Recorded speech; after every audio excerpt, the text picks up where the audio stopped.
قانتا یقنتو قانتین، نا امید ہونا توئے کے ساتھ، یہ قرآن مجید میں 6 دفعہ ہے۔ رحمت 330 دفعہ، رب 980 دفعہ، الضالون گمراہ یہ قرآن مجید میں 199 دفعہ آیا ہے۔ تو اللہ تبارک و تعالی باقی چیزوں کے ذکر کرنے کے بعد ساتھ ذکر کر رہا ہے اپنے 2 بزرگ انبیاء کا، جن میں ایک حضرت ابراہیم ہیں اور دوسرے حضرت لوط علیہ السلام ہیں۔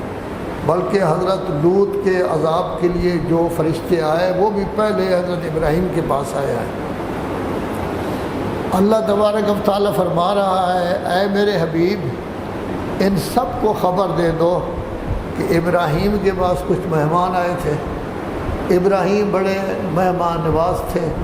دوسری جگہ ہے، یہاں نہیں ہے، دوسری جگہ قرآن مجید میں ہے، تو انہوں نے باقاعدہ ایک دمبا وہ بھنا آگ پر اور ان کے آگے رکھ دیا، دیکھا تو وہ کھا نہیں رہے، سلام انہوں نے کیا ہے، کھا نہیں رہے، حیران ہو کر کہنے لگے ہم تو آپ سے خوفزدہ ہو گئے، کہیں آپ ہمارے دشمن ہیں۔ یعنی مطلب یہ تھا کہ ہمیں پتہ نہیں کہ آپ کون ہیں، دشمن ہیں کہ ہمارے گھر سے کھانا نہیں کھا رہے۔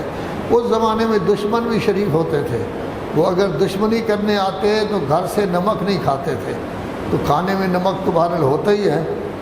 ہم آپ سے خوفزدہ ہیں۔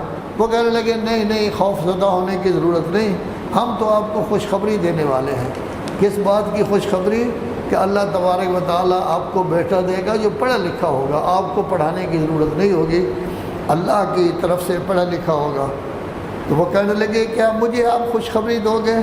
میں اتنا بوڑھا ہو گیا ہوں، اس بوڑھے کو اس قدر کی خوشخبری کا کیا فائدہ؟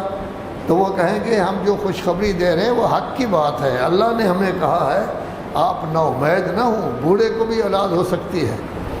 تو وہ خود کہنے لگے یہ تو میں جانتا ہوں کہ رحمت رب سے جو نا امید ہوتے ہیں وہ تو گمراہ ہوتے ہیں۔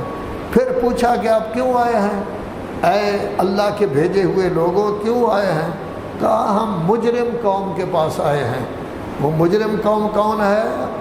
وہ مجرم کون ہے؟ لوط کی قوم، ان کے پاس آئے ہیں اور ہم ان کو عذاب دینے کے لیے آئے ہیں۔ تو اس میں اللہ تبارک و تعالیٰ ارشاد فرما رہے وَنَبِّئْهُمْ، میرے حبیب ان لوگوں کو خبر دے دو۔ نبّأ یُنبّئُ، نبأ اس کا معنی خبر دینا ہوتا ہے۔ وَنَبِّئْهُمْ ان لوگوں کو خبر دے دو عن ضیف ابراہیم، ابراہیم کے مہمانوں کی، اذ داخلوا علیہ، ابراہیم کے مہمان گھر میں داخل ہوئے، فقالوا آ کے کہا السلام علیکم، کالا اب اس کے بعد ذکر نہیں کیا گیا کہ حضرت نے یہ کیوں کہا، اصل بات یہ تھی کہ انہوں نے کھانا کھانے سے انکار کیا تھا، تو حضرت نے فرمایا ہم تو آپ سے گھبرا گئے ہیں۔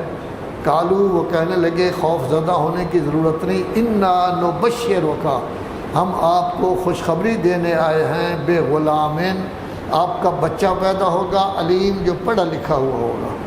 کالا تو کہنے لگے ابشرتمونی، کیا تم مجھے خوشخبری دے رہے ہو الا ان مسنی الکبر، بڑھاپے نے مجھے ہر طرف سے گھیر رکھا ہے، فبما تبشرون، کیسے آپ مجھے خوشخبری دے رہے ہیں؟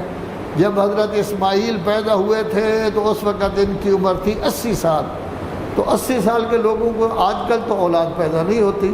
البتہ نجف اشرف میں ہم ہوتے تھے تو وہاں ایک کویتی تھے شیخ ابراہیم، وہ 80 سال کے تھے لیکن اتنے 4-5 بچے تھے ان کے۔